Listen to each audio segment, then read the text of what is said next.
సరిగ్గా తినడం కూడా చేత కాదు, ఏం తింటావు నువ్వు? ఈ మాట అన్నది నేను కాదు, ఈ క్వశ్చన్లో అన్నారు. Education and nutrition learn to eat well, సరిగ్గా తినడం నేర్చుకోని అంటున్నారు. ఇంతకీ ఎవరి కోసం అంటున్నారు, ఎందుకోసం అంటున్నారు? వెల్, ఈ క్వశ్చన్ని చూసిన తర్వాత మీకు వెంటనే ఆన్సర్ తెలిస్తే కనుక ఆలస్యం చేయకుండా హ్యాపీగా కామెంట్ బాక్స్లోకి వెళ్ళి కామెంట్ చేసి చెప్పేసండి. ఇందుకీ క్వశ్చన్ ఏంటి? Which organisation has release a report titled education and nutrition learn to eat well?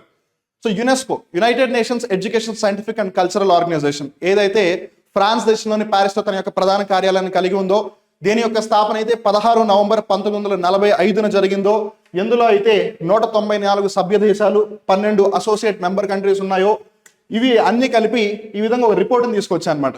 ఆ రిపోర్ట్లో మనకు తెలుస్తుంది ఏంటంటే, ఏవైతే పాఠశాలల్లో భోజనాలు పెడుతూ ఉన్నారో, ఉదాహరణకి మధ్యాహ్న భోజన పథకం, మిడ్ డే మీల్ స్కీమ్ అని అంటూ ఉంటాం కదా, అదంట నాణ్యతతో కూడినది కాదంట.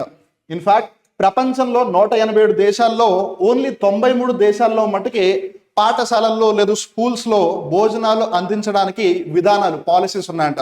That clearly tells the fact పిల్లలకి కడుపు నిండుతోందా లేదా, పిల్లలకి భోజనం పెడతావా లేదా అని ఎవరు పట్టించుకోవట్లేదు.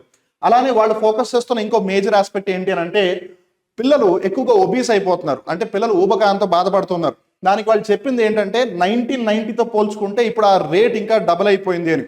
అందుకని వాళ్ళు ఏమంటున్నారు, ఎక్కువగా ప్రాసెస్డ్ ఫుడ్స్ పెట్టకండి, ఆ చుట్టుపక్కల ప్రాంతాల్లో లభించే సరుకులతోనే ఆహారాన్ని తయారు చేసి అదే పిల్లలకి ఇప్పించండి అని.